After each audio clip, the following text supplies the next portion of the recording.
여러분 안녕하십니까, 이기방TV입니다. 오늘 5월 27일 날 발표된 대선 여론조사 결과를 알려드리도록 하겠습니다. 5월 27일 날 동아일보가 발표한 리서치 여론조사 결과를 알려드리도록 하겠습니다. 5월 24일 25일 양일간 1008명을 조사했습니다. 아까 제가 알려드린 한국갤럽보다는 응답률이 좀 떨어지네요. 10.8%입니다. 그래도 전화 면접입니다. 휴대폰으로 전화를 해서 전화한 사람이 조사한 겁니다. 이거는 자동 응답이 아닙니다. 95%고요. 1000명을 조사했을 때는 오차 범위가 6.2입니다. 6.2. 이거는 공식으로 정해져 있습니다. 이거는 마음대로 움직일 수 있는 게 아닙니다. 사전투표 내일 모레 목요일부터 합니다. 본투표 다음 주 화요일 날 합니다. 오늘이 화요일이죠. 다음 주 화요일 날 대통령 선거해요. 이번에는 투표율이 꽤 높을 것으로 추측이 됩니다. 잘하면 이번에는 80%를 넘어설 것 같아요. 처음으로 80%를 넘어설 것 같습니다. 왜 그러냐면 어저께 뉴스에 어저께 25일 날 투표한 결과를 어제 발표를 했는데 해외에서 투표한 사람들 투표율이 꽤 높더라고요. 79점 몇 %가 나왔는데 꽤 높더라고요. 자, 리서치가 조사한 여론조사 결과가 되겠습니다. 이재명 후보 45.9, 김문수 후보 33.4, 이준석 후보 11.3, 그리고 기타 후보 및 모르겠다 무응답증 다 합해서 8.4로 조사가 되었습니다. 다시 한번 이재명 후보 45.9, 김문수 후보 33.4, 이준석 후보 11.3. 이 상태면은 이준석 후보가 이번에 10%를 넘길 것 같네요. 10%를 넘기면 선거비 반이 나온다고 하죠. 이번 대선의 최대 변수가 뭘까요? 물었습니다. 뭘까요? 하니까 단일화를 1등으로 꽂았습니다. 이 단일화는 누구와 누구의 단일화냐면 이준석 후보와 김문수 후보가 단일화하는 것을 최대 변수로 꼽았고, 두 번째 이번 대선에 영향을 미치는 최대 변수 두 번째입니다. 윤석열 대통령, 전 대통령이죠. 대통령 부부의 수사도 큰 변수로 작용하는 것 같습니다. 그 다음에 세 번째는 후보자 공약입니다. 14.8. 그 다음에 TV 토론은 네 번째로 꽂혔습니다. 11.7 나왔습니다. 자, 그러면 지금부터 이재명 후보와 김문수 후보의 지지율 격차를 알려드리도록 하겠습니다. 격차는 11.5% 났습니다. 전화 면접 조사를 하면은 이렇게 이재명 후보의 지지율이 좋게 나와요. 그래서 이렇게 김문수 후보의 지지율이 떨어집니다. 제가 누차 이야기하지만 전화 면접을 하면 응답률이 높고, 응답률이 높으면 이재명 후보의 지지율이 좋게 나오고 김문수 후보의 지지율이 떨어져요. 그래서 오늘 또 전화 면접이 11.5 나왔죠. 자, 그러면 이거는 이제 양자 대결입니다. 자, 김문수 후보하고 이준석 후보가 단일화를 해가지고 김문수 후보가 나오는 거예요. 그래서 이재명 후보하고 김문수 후보가 맞짱을 뜨면 누가 이기느냐? 이재명 후보가 8.4% 이기는 거로 조사되었습니다.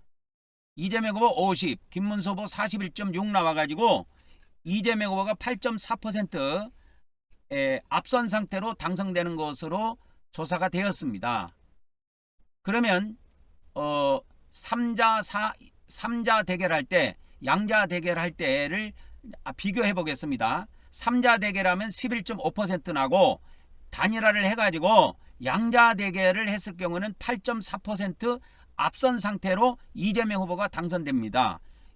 이분이 이재명 후보인데 차이가 단일화를 했을 때 안 했을 때 차이가 3.1%밖에 안 나요. 그런데 오늘 이준석 후보의 지지율이 13.8이거든요. 근데 이 지지율이 어디 갔습니까?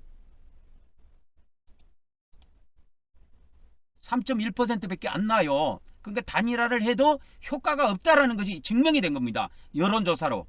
제가 막연하게 이야기한 것이 아니고 국민의힘에서는 단일화 하려고 안달 복걸을 하던데, 제가 볼 때는 단일화해도 별 볼 일 없다. 단일화해도 별 볼 일 없다. 그렇게 봅니다. 제가 그렇게 보는 거예요. 이 여론조사 수치를 놓고. 봐봐. 3자가 대결해도 11.5%로 이재명 후보가 당선돼요. 양자 대결을 해도 8.4% 앞선 상태로 당선되고, 그러니까 이 차이가 뭐냐? 3.1%밖에 안 난다니까. 근데 이준석 후보 오늘 여론조사가 14%예요. 근데 그게 안 나온단 말이야, 그 수치가. 단일화에 대한 의향을 물어봤습니다. 의향입니다. 의향. 해야 한다가 41.5, 하지 마라 42.2예요. 그래서 뭐 거의 비슷합니다. 0.7% 차이 나는데 거의 비슷합니다. 하라 하지 마라. 그러면 중도층의 의향은 어떠냐? 단일화에 대한 중도층 의향은 어떻느냐 했을 때 하지 마라가 꽤 높아요. 49.3. 해야 한다가 31이에요. 왜? 이번에 이 중도층이 당락을 결정하거든. 그러니까 중도층에서는 단일화에 대한 반대가 심하단 말이야. 그렇기 때문에 단일화 해도 이재명 후보가 당선된다니까. 그래서 이 중도층에서는 18.3% 차이 납니다. 하라 하지 마라가. 뭘 하라 하지 마라냐면 단일화. 김문수하고 이준석 단일화를 이야기하는 겁니다. 중도층에서는 반대가 꽤 심하네요. 자, 그러면 이제 단일화가 돼가지고 이재명 후보하고 이준석 후보가 맞짱을 떴어. 그러면 누가 이길까? 이재명 후보가 이기는 거로 나옵니다. 14.4% 앞선 상태로. 이재명 후보 49.3, 이준석 후보 34.9 해가지고 14.4% 앞선 상태로 대통령이 당선됩니다. 제가 5월 1일부터 해가지고, 그러니까 5월부터 시작해가지고 5월 초부터 해갖고 한 달 동안 대한민국에 매일같이 쏟아지는 여론조사를 동영상으로 만들어갖고 매일매일 유튜브에 몇 개씩 다 올렸어요. 그걸 제가 쭉 보면서 내린 결론이 뭐냐? 이번에 대통령은 이재명이다. 이런 결론을 내렸습니다. 그 반대하는 사람도 있겠지만 그건 저의 예측이에요. 뭐를 가지고 예측했느냐 하면 여론조사를 가지고 예측한 결과입니다.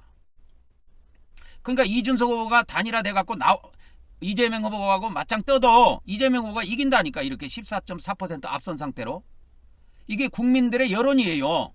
이 여론조사는 1,800명을 조사해도요, 전 국민을 조사한 내용하고 비슷하게 나옵니다. 그래서 오차 범위가 있지요. 1,000명을 조사했기 때문에 1,000명을 조사하면 오차 범위가 6.2입니다. 이거는 오차 범위 밖에 있죠. 그러니까 이거는 수치가 밖에 있기 때문에 이거는 고정된 거예요. 변동이 없다는 겁니다. 승리에는. 자, 이재명 후보가 양자 대결할 때 격차를 보도록 하겠습니다. 김문수 후보하고 양자 대결하면 8.4, 이준석 후보하고 양자 대결하면 더 벌어집니다. 14.4%로 벌어져 가지고 이준석 후보가 나오는 것이 이재명 후보한테는 유리한 걸로 판단이 됐습니다. 한 6% 정도 더 유리합니다. 단일화를 했을 경우에 누가 나왔으면 좋겠느냐? 김문수 후보가 단일화 했으면 좋겠다. 김문수 후보가 나왔으면 좋겠다. 45.4. 뭔 소리 하고 있노? 이준석 후보가 나왔으면 좋겠다. 25.9로 나왔습니다. 그래서 19.5%의 격차를 보였는데요. 대부분 국민의힘을 지지한 사람들이 김문수 후보를 지지하기 때문에 이렇게 나온 결과라고 봅니다. 단일화 해도 안 됩니다. 이번에. 단일화에 대한 중도층은 보도록 하겠습니다. 단일화를 하면 중도층에서는 김문수 후보를 지지하겠다 37, 이준석 후보를 지지하겠다가 29.7로 나왔어요. 격차가 7.3 나는데 중도층에서는 이준석 후보가 조금 더 높게 나왔지요. 자세한 것은 중앙선거 여론조사심의위원회 홈페이지를 참조하시면 됩니다. 저도 중앙선거 여론조사심의위원회 홈페이지에 한번 들어가 보세요. 여러분들도. 자, 저는 이번 오늘이 여론조사 마지막입니다. 여러분, 내일부터 발표를 못해요. 그러면 제가 5월 초부터 시작해가지고 5월 초부터 지금까지 대한민국에 나온 모든 여론조사를 다 대부분 영상으로 올려서 유튜브에 올려드렸습니다. 자, 그러면 마지막으로 당선을 예측해 보도록 하겠습니다. 이번에 대통령 21대 대통령은 이재명 후보가 당선될 거로 확실시 됩니다. 이거는 제가 이제까지 나온 모든 여론조사를 기초로 해서 내린 결론이고, 오늘 마지막으로 나온 여론조사를 비중을 많이 더 갖고 내린 결론입니다. 이재명 후보 미리 축하드립니다. 자, 전화 면접과 자동응답 조사를 하면은 지지율 차이가 나요. 그래서 제가 이거를 한 달 동안 다 보니까 자동응답으로 하면 김문수 후보가 좀 좋게 나오고 전화 면접을 하면 이재명 후보가 좀 좋게 나옵니다. 그리고 이 전화 면접을 하면 응답률이 높아요. 그러면 이재명 후보 지지율이 높게 나오고 그러니까 뭡니까? 응답률이 낮으면 ARS로 하면은 응답률이 낮거든요. 자동 응답으로 하면 응답률이 낮는데 그러면 김문수 후보 지지율이 높게 나와요. 그래서 격차가 확 줄어듭니다. 자, 오늘 저녁에 자 마지막 TV 토론이 있습니다. MBC에서 생중계 예정되어 있고요. 내일부터 여론조사 공표 금지입니다.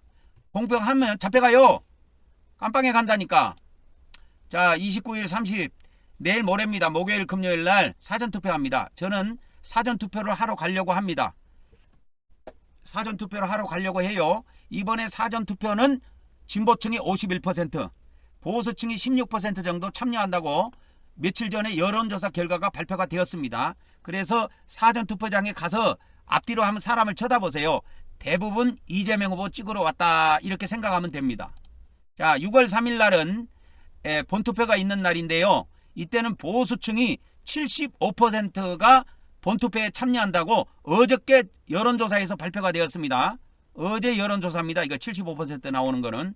그래서 본투표장에는 보수층 사람들이 좀 많을 것이다. 그래도 진보층에서도 약 40 몇 퍼센트 정도 됩니다. 꽤 높습니다. 한 47, 48 그 정도 나옵니다.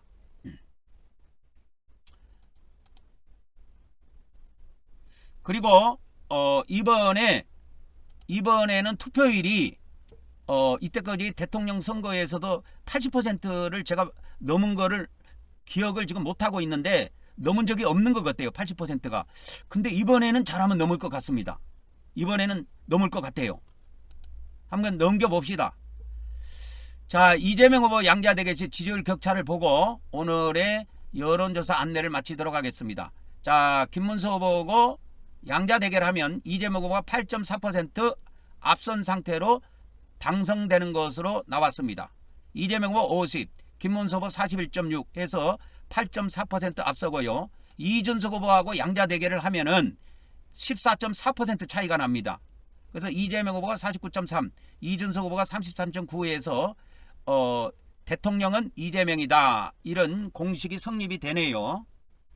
이재명 후보의 양자대결식 격차는 김문수 후보하고 양자대결하면 8.4, 이준석 후보하고 양자대결하면 14.4입니다. 그래서 두 사람의 격차가 6% 나는데 이 말은 무슨 말이냐? 김문수 후보가 나오든 이준석 후보가 나오든 대통령은 이재명이다. 그런 이야기입니다. 이 이야기가. 자, 이상 이기방TV였습니다. 또 오후에도 여론조사가 발표되면 계속해서 알려드리도록 하겠습니다. 다음 시간에 뵙도록 하겠습니다.